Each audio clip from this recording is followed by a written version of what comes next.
Welcome back to Screams and Streams and our look at our 1970s decade in review. Last week, we started looking at the films that we discussed from 1970 to 1979 and started going through some of the statistics from the films that we've been looking at. This week, we're going to finish off the statistics and the best of the categories. Let's get back to the episode.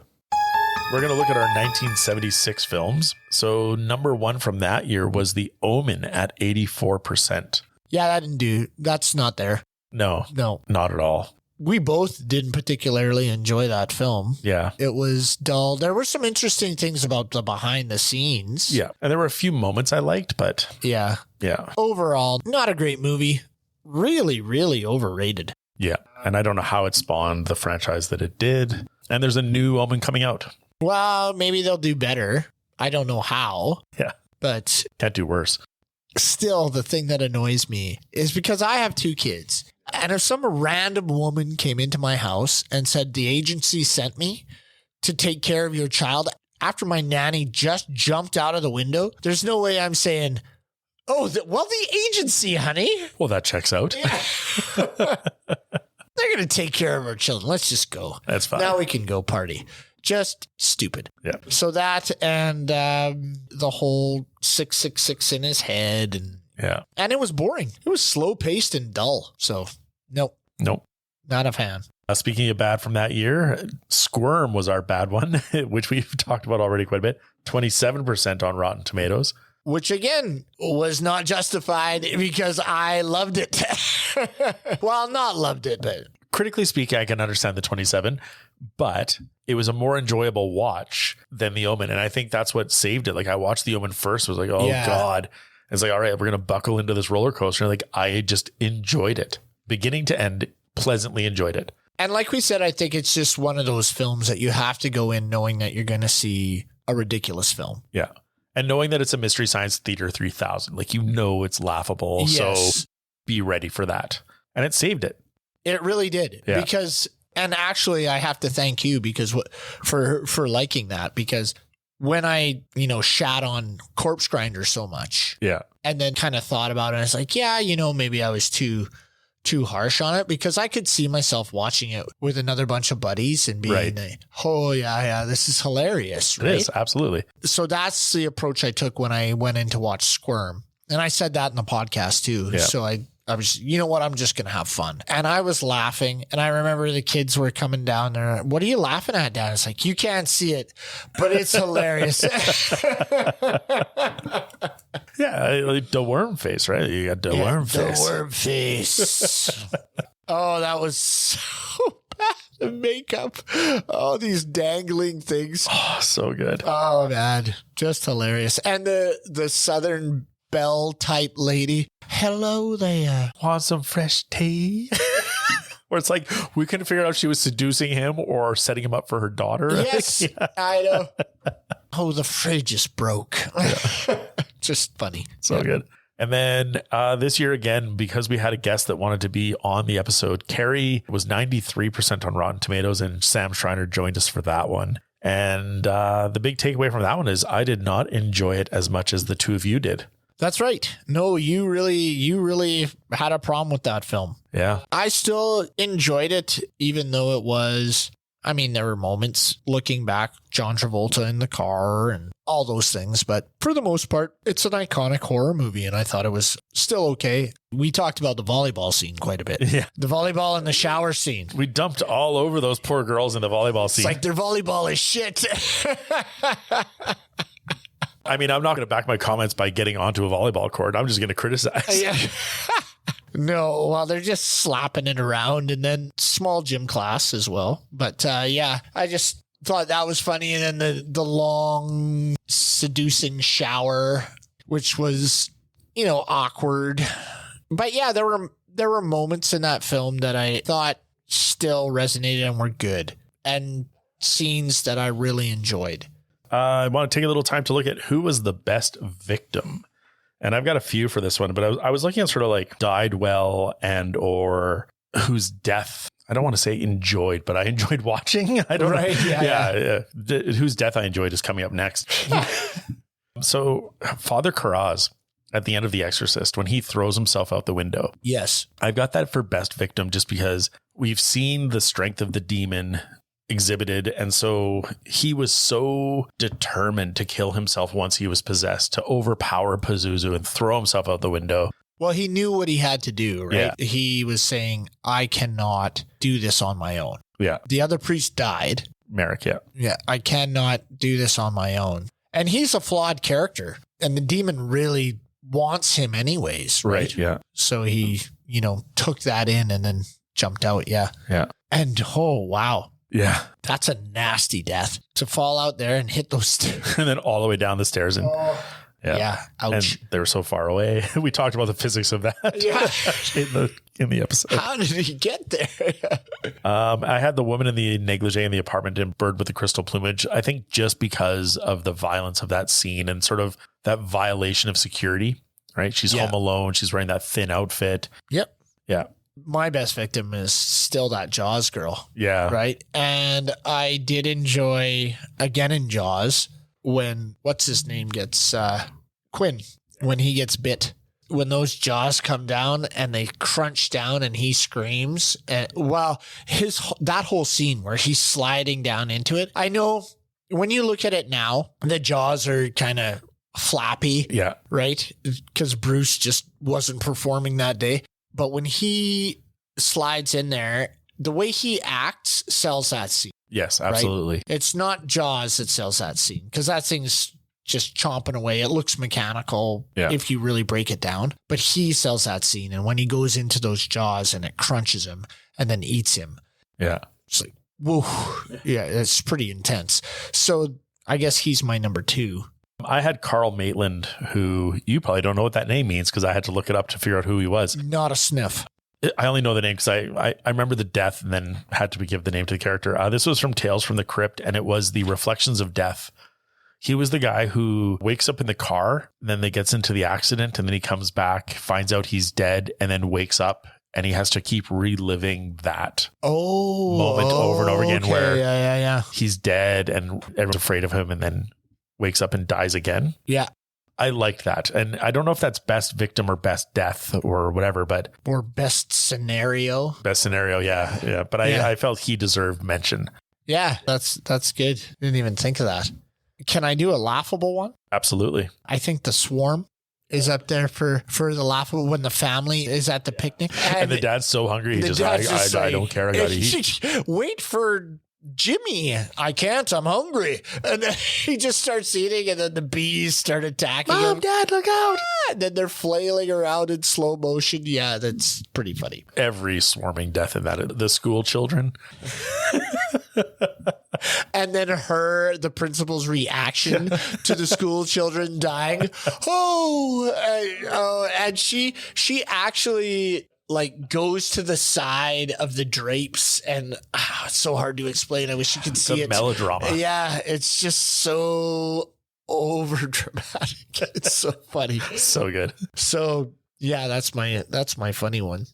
The 1977 films that we looked at, Martin was our 90%, and critically maybe, but no. I remember you liked the concept of it. Yes. Just not the execution. And I enjoyed the concept, but didn't find the execution enjoyable at all. Yeah. No, I agree. There's not a lot to say about Martin. It's creepy. The guy is creepy. Yeah. Could be a great film. It's a great idea. Yeah. But it's just done it's very slow. Again, there are parts that just aren't very well done. Yeah. I would say there's parts that are well done. There's a lot that isn't. Yes. Okay. Fair enough. I still stand by good concept, not executed well. And then the bad one from that year was Asinitis's Tentacles. 0% on Rotten Tomatoes. And that's harsh. 0%'s pretty harsh. It deserves an attaboy. It was an effort after Jaws to create another Jaws-like film, another monster movie that just didn't work. Right. It was a poor reflection of everything from Jaws. Yes. Olivia de Havilland was hard to watch. Henry Fonda was on set for one day and it showed. Just trying to get out of there. Yeah. There's just parts that just didn't make sense. He shows up, he's all in, he's doing this investigation, and then he's out. Yeah. And the octopus shots were inconsistent at best. their scales were off. 1 minute, the thing's massive. The next minute, it's okay. That's an octopus. So not well done. I didn't know how to title the next one. I put most deserving victim or victim whose death was most welcomed. Victim whose death was most welcome. I had two. Ash from Alien was my kind of like, you cheered when that happened because, right, he's the one that's brought all of these problems into the Nostromo. Yeah. Right. He's the reason why they're facing this problem and pain. Well, he's a corporate goon, right? Mother has told him and he's following his programming. So, right. And then the other one, just because all three of us, you, Sam, and I, were like, hated Franklin from Texas Chainsaw Massacre. And even the guy who played Leatherface, watching the scenes that Franklin was in, said, I can't wait to kill this guy. Yeah. And I was so happy when he finally died. Yeah. Well, he's my first. Yeah. My second is, I think the actress's name is PJ Souls. From Carrie or from Halloween? Both. Oh, okay. I was just happy when she died. Yeah. Well, in Carrie, I was very happy when she died. Right, because, she played that character so well that I thought, I can't wait for her to go. Yeah. In Halloween, she wasn't as bad. I just didn't like her. Between the three, like Laurie, Linda, and Annie, Linda was the most deplorable or least enjoyable of the three girls. Right. Yeah. So when she got it, I was like, yeah, okay. Yeah. We're good. Sorry, PJ Souls. And then that brings us, actually, perfect timing, our 1978 films, Halloween, 96%. Right. We haven't talked about it much tonight, but that's where I pulled out the 10. Yeah. No, you did. Yeah. And actually, after that podcast, I kept flip-flopping. Should I have given it the 10 at that point? But I... Quote Chad Campbell, I watch it every year. Yeah. I love this movie. It's great. Can't give it the 10. Can't give it a 10. I'm still going to stay with the 9. Just because now I feel like I got to dig in my heels. But I do love that film. I like that character, Michael Myers. I do think it's kind of silly how he's invincible. Yes. And I've always thought that. If they're going to make a slasher film, that's fine. But you don't have to make him this demigod. Yeah. That's super strong and can throw people around. And I don't care who you are. If you're getting stabbed, okay, first of all, if you get hit with a fire poker, you're going down. Yeah. Stabbed in your ribs. And then you get stabbed in the eye with a coat hanger. Oh, right. Yeah. If you get stabbed in the eye with a coat hanger, you're going down. And then you get shot 3 times, you fall out a window, and then you're still able to get up and move around. I just don't get it. Yeah. And I have done a little bit of looking online about why he is this invincible being. And they say it's because he's made a deal with the devil or a demon and he sold his soul so that he can go around and kill people. But that's retconning it. But there is no reason to believe that has happened. Right. Well, yeah. In 1, 2, 4, maybe even 5, we haven't seen that proof yet. No, he's not a guy who, as a kid, even in Rob Zombie's version, he doesn't follow the occult. They show him kill animals, which is, the telltale sign of, he's got some problems, right? Yeah. So they show him that, and then he kills his stepfather. And then the next time you see him, he's this massive guy in an insane asylum. Yeah. But in no version of Halloween do we get the idea that he's sold his soul to the devil to be invincible and kill. That's my biggest complaint about Halloween movies. Yeah. And that's one of the reasons why I didn't give it a 10. All right, fine. That's how I'm going to justify it. So earlier when we were talking about other films and you talked about like sometimes you just got to have that suspension of disbelief. And that's why we can understand why a chain could go through a neck. You're like, yeah, totally buy into that. Loved it. Love Deep Red. He was shot 4 times with a .44 caliber, fell out a window and was able to get up and walk away. Yeah. Yeah. Just like a store-bought chain was able to slice through a human neck as it's being pulled up an elevator. I don't care. I'm not bowing down. 9 is my mark. No change. Halloween deserves a 96%. on Rotten Tomatoes. I'd even go so high as a 98. So you'd go 9.8, but that 0.2. Yep. That's how it's happening. You're as obstinate as my students. And now you're just making me angry, so it's going to get worse. All right, well, speaking of worse, the bad film from that year, The Swarm at 9%. All bad, nothing good. The Michael Caine Yell Fest. Oh. Don't disagree with me. I'll yell at you. All the time. He just is mad all the time. Whenever someone questions him, he just freaks out. Takes him 30 minutes to figure out who he is, first of all. And then they give him total power to do whatever he wants. And then he's still freaking out at people. Well, the press conference, you can't question me. They are African killer bees. They're coming to America. Yeah. Are you sure they're African killer bees? They're African killer bees. The research this is they're African. It's just, and then it's long, over 2 hours. And I remember texting you saying, is this really 2 hours and 35 minutes long? Yes. Oh, man. You know what the best part is? We never talked about it on the episode, I don't think, but the whole, like, they burn Houston to the ground. Like, they send in troops with flamethrowers to just burn the city. No, we never talked about that. They just send these guys in and can't do anything. Burn everything. Yeah. And then they create an oil spill. Yeah, we talked about. In the Gulf of Mexico and start that on fire. Yeah. And draw them with sound so they get burned. Yeah. And it's just, it's horrible. These environmentalists. We can't ruin the environment, but let's burn this urban center to the ground. So good. So I think we should have a category of like dumbest premise of a film, or it's just so bad. Worms would be up there with Squirm. Yeah. Although that's based on a real event. That's true. Yeah. But it means bee sting. That's a real event. Yeah. We did have murder hornets for a time. All right, we're going to start looking at the best of the categories. First off the bat, tropes Hall of Shame. I started writing down, like, what were the tropes we saw more frequently, or what were my favorite tropes to bring up? Oh, yeah. Number one, creepy redheads. Yeah. Number one for me is bad drunk acting. I had the uncaring cops. Yes. So many films where it's like the cops aren't involved at all, but the investigation's by someone else. Yep. My number two is people disappearing. Yep. You see them, bus drives by, they're gone. And then I had the sexualized blonde. I had the heavy breathing. Best of the one-liners. I had a few. We've mentioned a few. The man's got to see his face. Yeah, that's a gooder. From Bird with the Crystal Plumage, I still liked, all right, bring in the perverts when they're doing the lineup. Well, mine, I'm going to go with Carrie. They're all going to laugh at you. Yeah, I got to say that that one too. I still use that. I had to go with the shark's eyes, the doll's eyes, the black eyes. Yeah. Just because after that episode, if you go back and listen to our podcast, after we recorded Jaws, every time we started to read anything menacing, we started to slip into that speech. Like, when the girl gets the blood, the boys come sniffing around.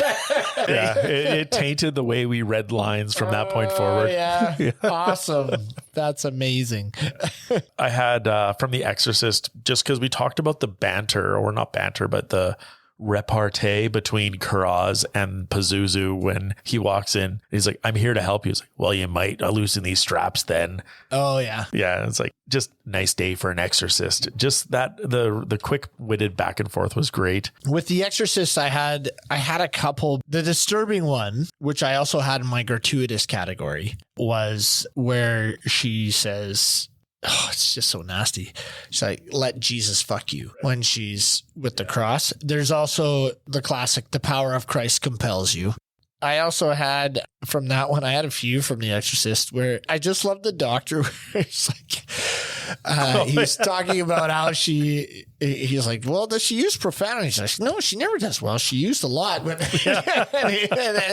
and she says, well, what did she say? Well, her vocabulary was quite extensive. Yeah. Thought that was pretty good. I had from Chainsaw, this was one that you brought up, but I quite liked it after you mentioned, like, my family's always been in meat. Amityville, just because I've been rewatching Life in Pieces, seeing James Brolin again as this like sort of lovable, goofy, misaligned character or misdirected character. But when they come back and the babysitter's locked in the closet and he's like, these kids of yours need some goddamn discipline. Oh, yes. Yeah. The anger and the vitriol and how good he was in that role. I still want to reiterate that movie didn't get enough credit from the critics. No, not at all. I thought it was well done. I don't understand why they hated it so much. I don't know. I don't get how it gets 31 and then Martin gets 90. Yeah. There weren't a lot of flaws in Amityville. No, other than the nun and her puking and her like overacting. But The Exorcist had overacting religious characters, For right? sure it did. And horror movies do have that. Yeah. Right? My other one from Silent Night. Silent Night, you have a best line? Yeah, I do. William Butler. When he talks to Tess, he says, I'm sorry, this is not nice. He says, you look older now and fat. Okay.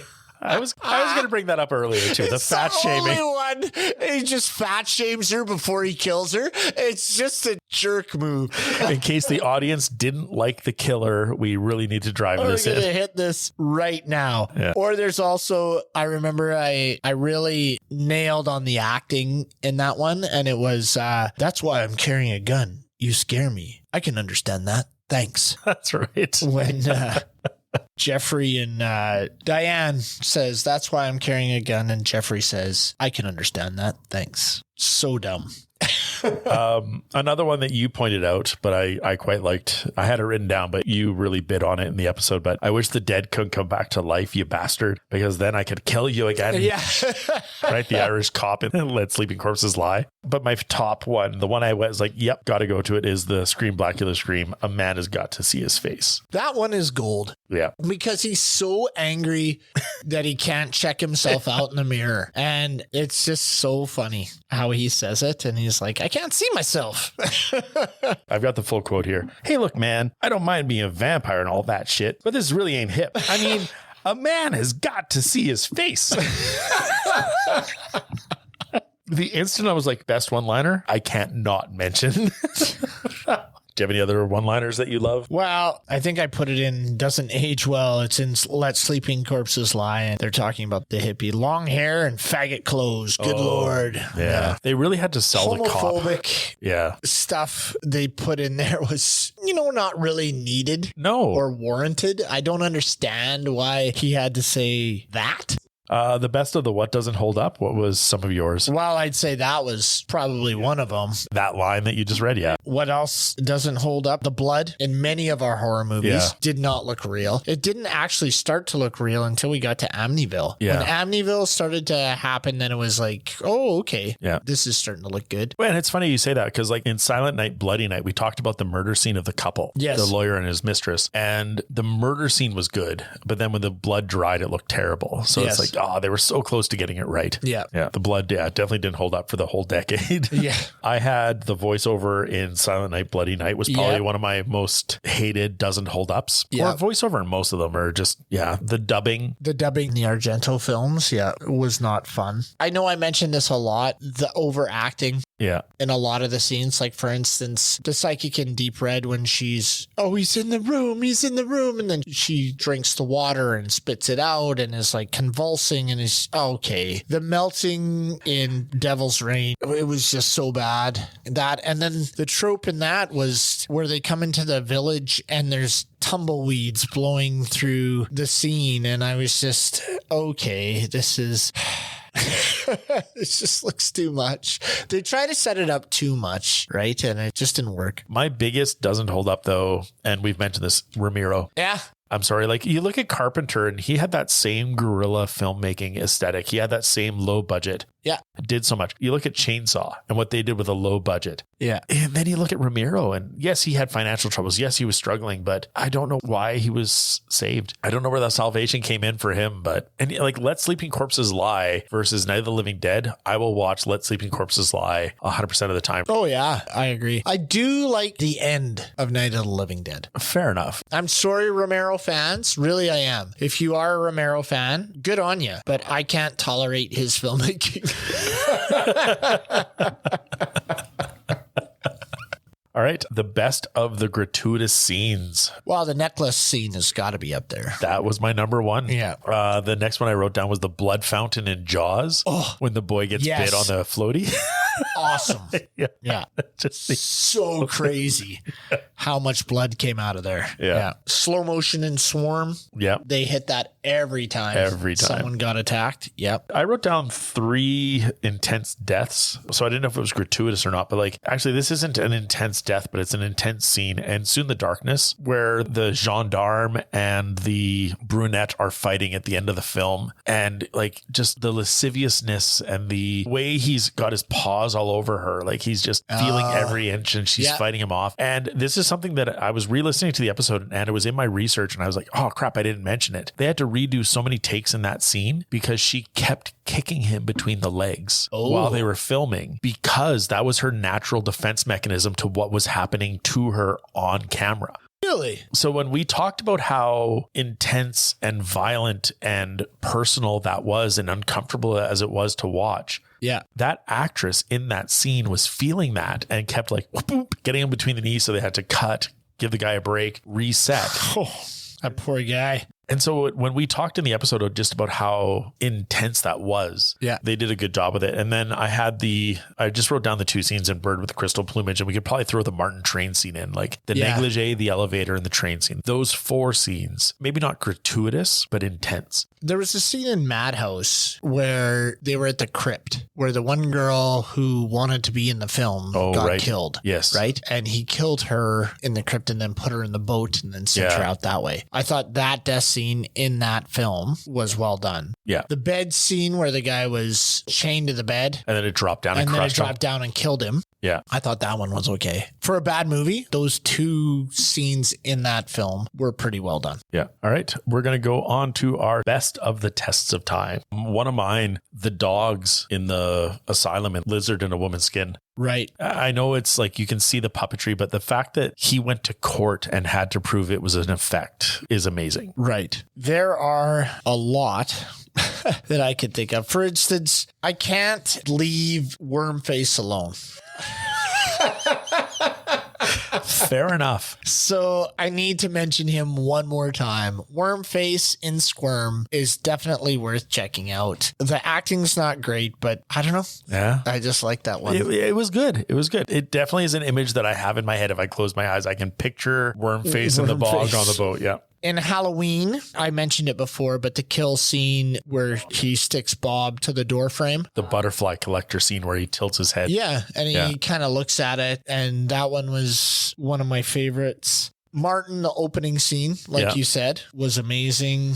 The first 2/3 of Jaws. Well, I got to mention that opening scene again. Yeah. I also have to mention, I love every scene that Quinn's in. Yeah. You know what? The acting in that film is just so well done. Yeah. I love Richard Dreyfuss. I love Quinn. I know that's the character's name. It's not his name. And then I like, the sheriff. Scheider. Yeah. Scheider. They all have some kind of chemistry. Yeah. Right? I know that Dreyfuss and Quinn didn't get along. Right. There's stories about that. Dreyfuss has come out recently and said, no, it's all way overblown, or it wasn't quite like that. Maybe he's saying that now because it's so far in the past and he's letting it go. But that chemistry between those 3. We said it in the episode. I just want to be maybe not on that boat with them, but I want to go for a drink with those 3 guys. Definitely. Yeah. I guess the first 2/3 is a hard criticism of that last bit. Everything but the hunt of the shark in that movie, I loved.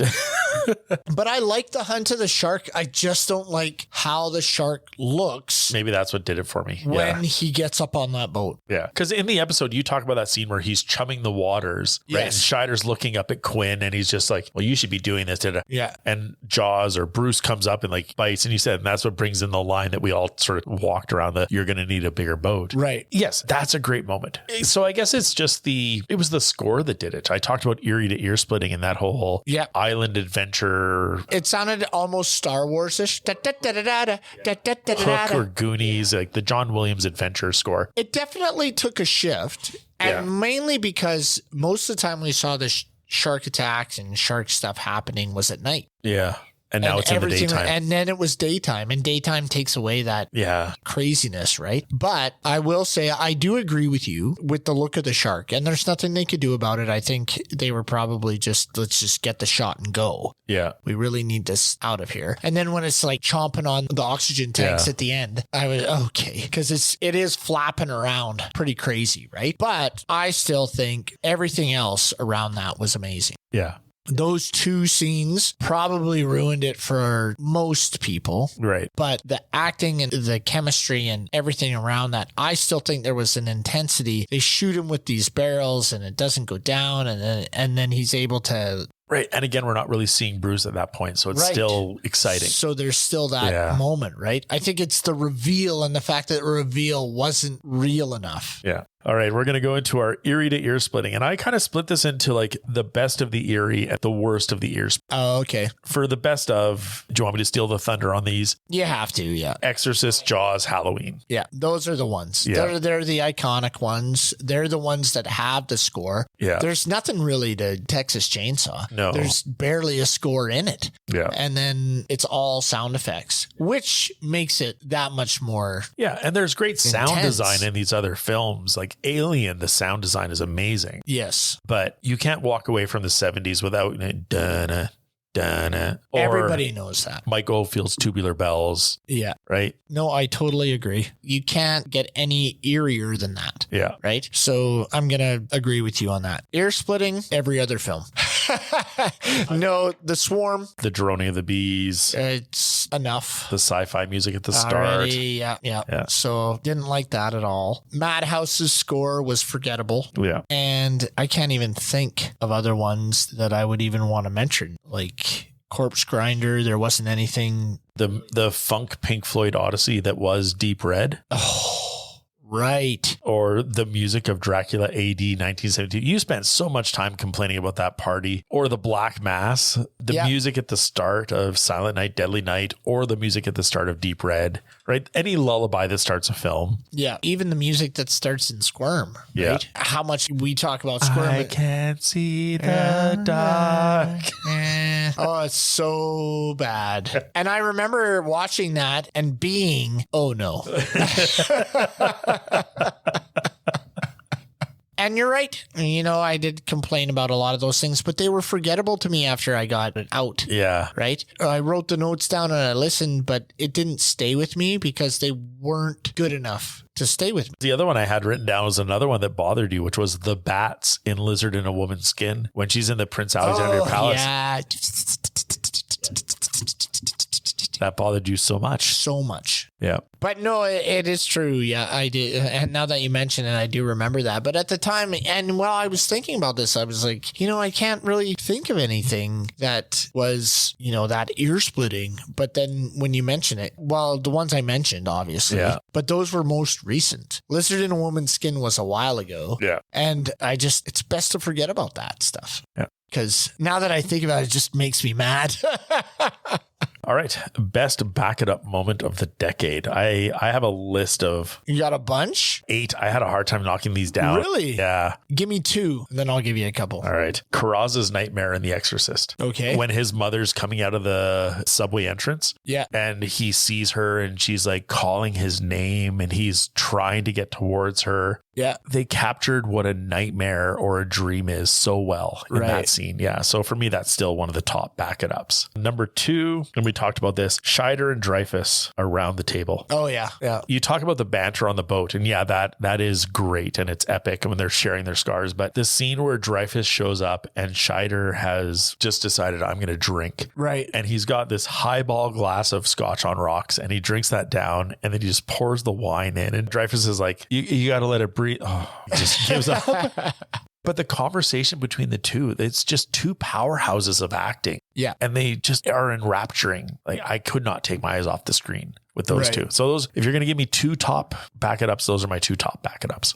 Okay. My first one is the revenge scene in Carrie. Oh, yeah. When she finally shows these the people. The split screen and the two the lighting. When she attacks everybody, that is my favorite. I really enjoy revenge stories. Yeah. So when she gets bullied this whole time, she's bullied by her mom, she's bullied by everybody in that movie, except by two who you think are bullies, but are actually being genuine, and they get screwed over royally just for trying to help her out. Yeah. But when she gets revenge on the class and when she gets revenge on her mom, that's my big one. Yeah. Another back it up.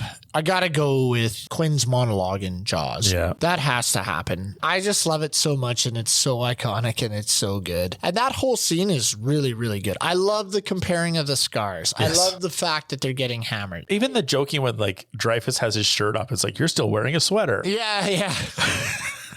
It's just the boys are together. That stupid thing where he's like, he opens it up and there's nothing there. She broke my heart, and they just lose it because that's really good. I also really like that scene where Scheider's about to show why he's afraid of water, why he wants to get in on this. Like, they're comparing scars back and forth. And he's like, well, I have a scar, but I'm not going to show it. I'm not going to talk to you about it. So good. That scene is just so good. Yeah. So out of all the deaths, even the first one that I've said multiple times, I could watch that scene over and over and over. Yeah. So those, I think, are my two favorite back it up moments from what we've done, but it's hard because it's so hard. There are others, like if I was to go for The Exorcist, I love even the scene where she's first talking to the demon. Yes. Yeah. And she's, it's howdy, man. And you think, something's going on there. I had the cafe scene from Ansu in the Darkness. Oh. Like, as bad as that movie was, but that scene where she's there and the woman and her husband are fighting back and forth. And I still to this day don't know what they were saying in French. And I met some people from France, and I should have been like, I have something I need you to watch.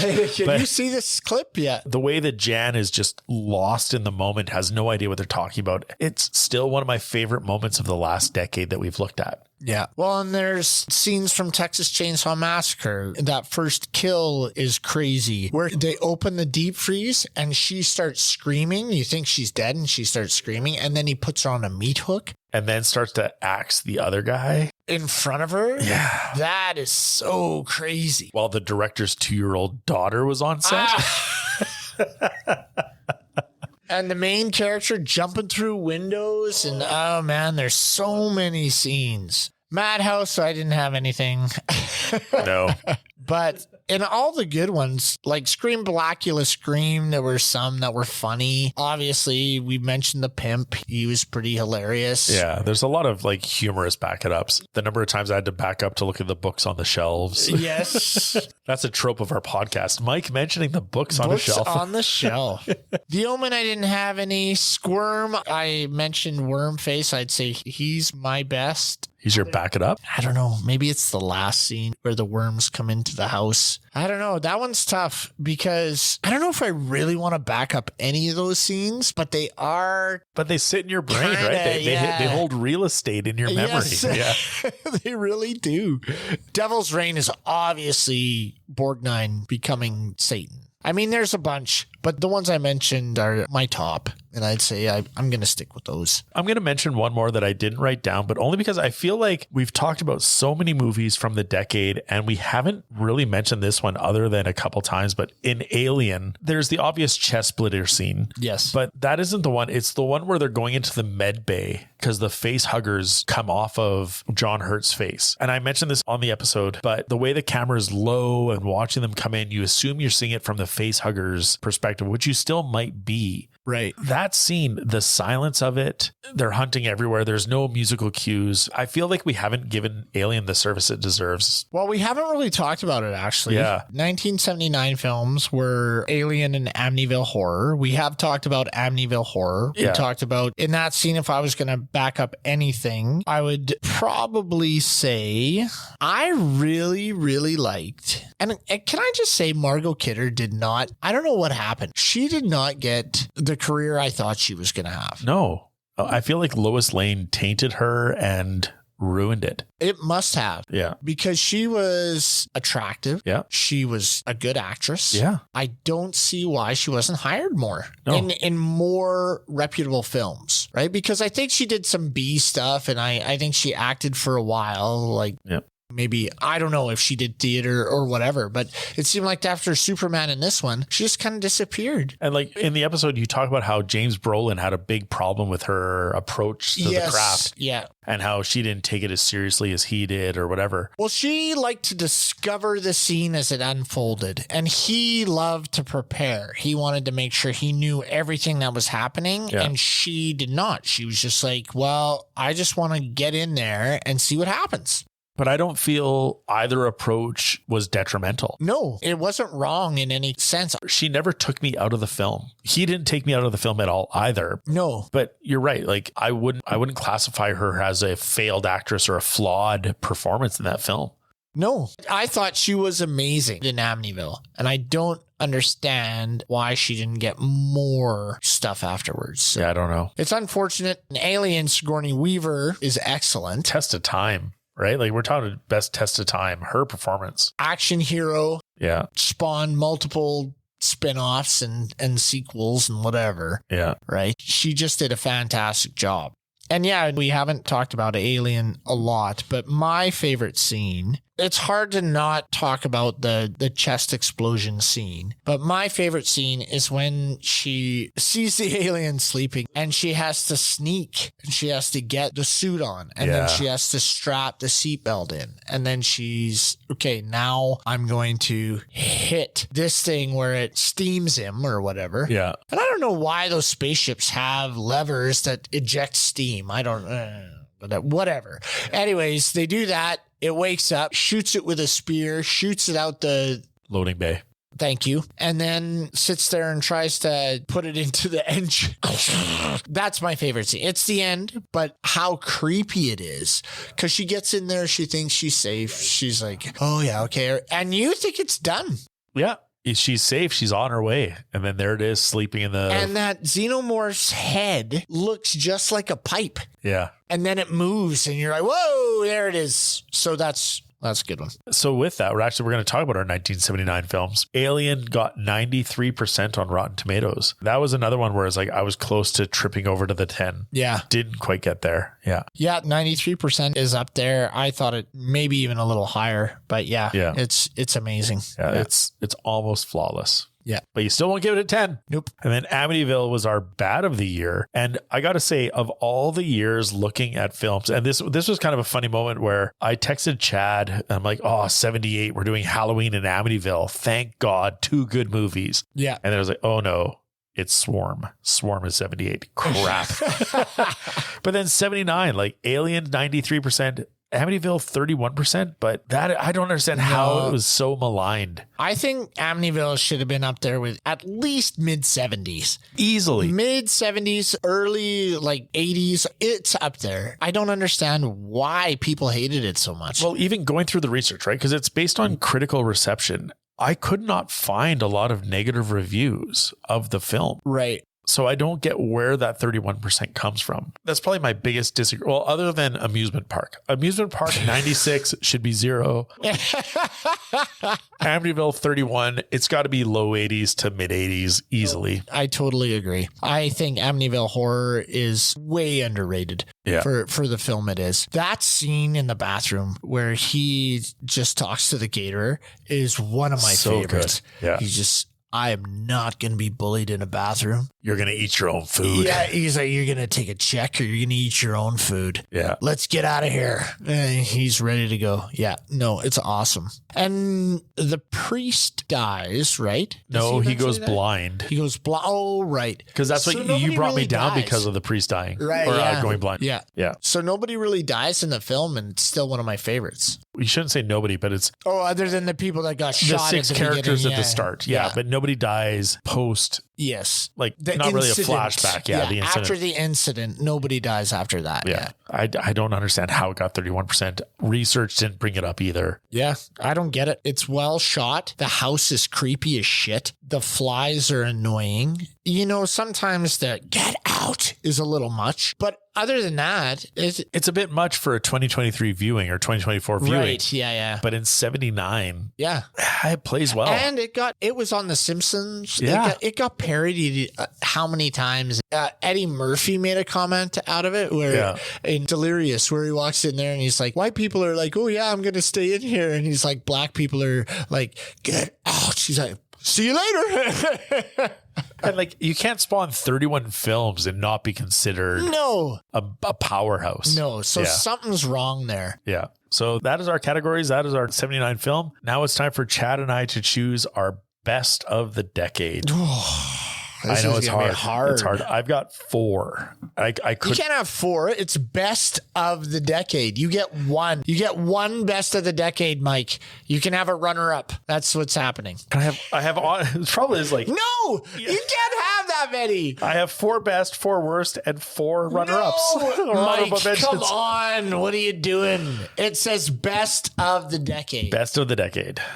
You go first. My best of the decade. It's hard, is it? You have 4? You have 4, don't you? No, I don't. I don't have 4. My best of the decade. Well, it's a toss-up. Nope, it's not a toss-up. You have to choose one. Jaws. Jaws is my best of the decade. But I said you get a runner-up. Okay, who's your runner-up? My runner-up is Halloween. Okay. This is so hard. My second runner-up's Aliens. No.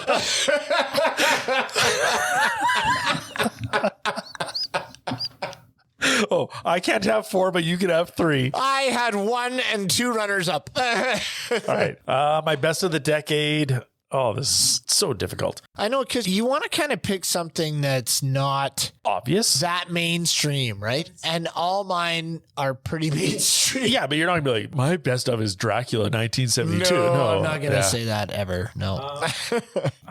You know what? I'm going to go with something I didn't even write down. All right. I'm going to go Texas Chainsaw Massacre. Nice. Only because like I've got the 3 you mentioned. Yep. And I've got Exorcist.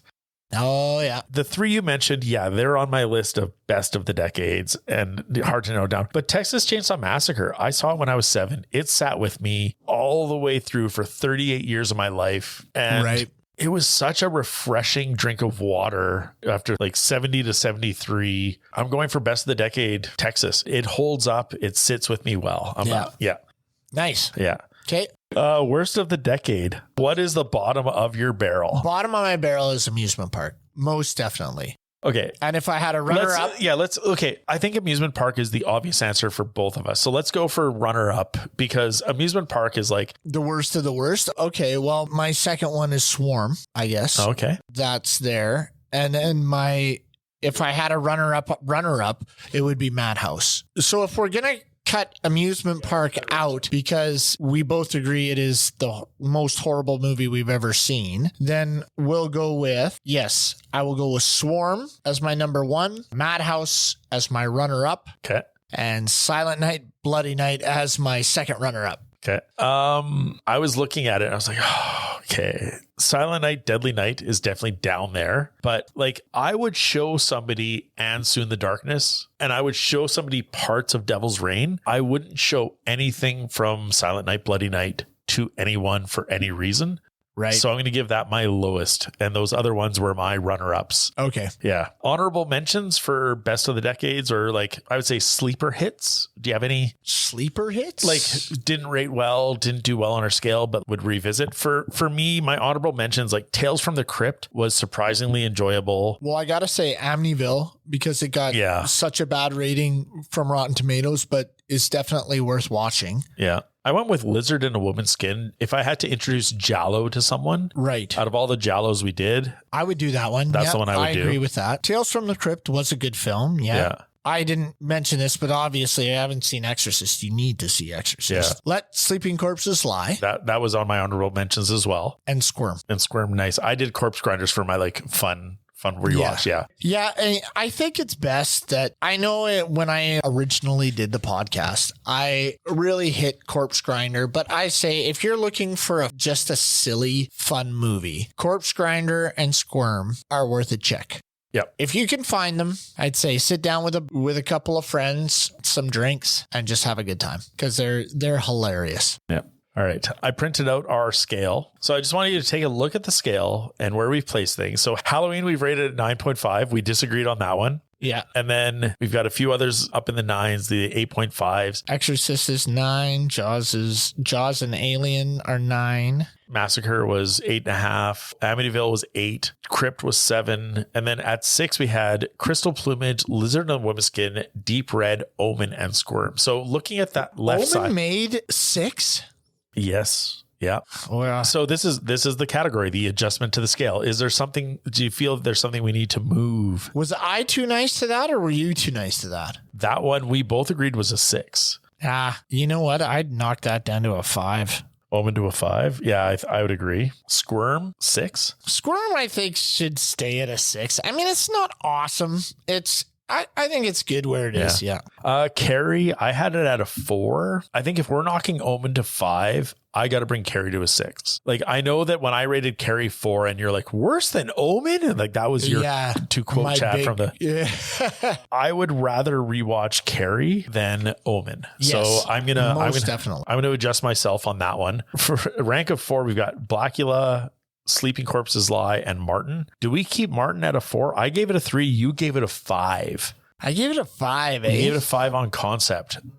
I gave it a 3. I still really like the concept of it. Great. But execution, horrible. Yeah. I'm going to knock that down to a 4. So you're going down to a 4? Yeah. So I'm keeping it at a 3. So that'll go to a 3.5 on the scale. Okay. Dracula AD, you gave a 4. I gave a 2.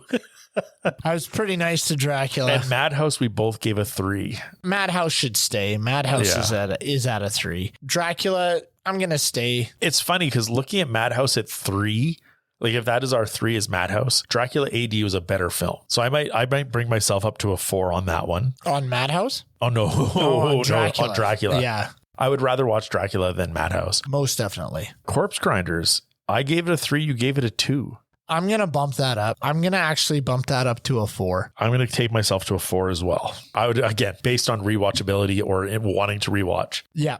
Yeah. Tentacles.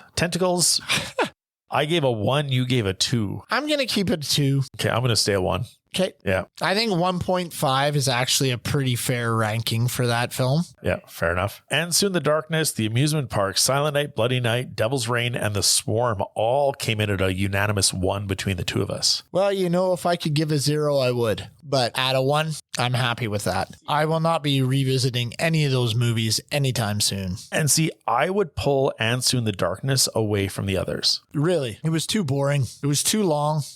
The cafe scene does it for me. I would give the cafe scene like a 5. You're right. It doesn't save the rest of the film. You are staring at me with disbelief. I just can't believe you're willing to give, you're not giving the whole film a 5 because of that one scene. No. I would maybe bring it up to a 2. Oh, okay. Yeah. But like, if you look at And Soon the Darkness and The Amusement Park, can you really rate them at the same level? It's tough, right? Like we've given some bad movies 1s. Okay. You got me. I'll give it a 2. It's not as bad as Amusement Park, Silent Night, Bloody Night, Devil's Reign, or The Swarm. Yeah. So fair enough. Yeah. I'll give it a 2. Like there is shit and then there's shit. And then there's absolute shit. So we're going to put it above Tentacles. Yeah, that's fair. Yeah. Okay. Because I would watch And Soon the Darkness before I watch Tentacles again. Yeah. I would also watch it before any of those other ones. But I'm not going to actively seek it out or do it. No. But you did give Tentacles a 2. I did because I liked the octopus scenes, and I did there were a couple of scenes that I thought were kind of funny. Right. Fair enough. I think it was the alcoholism.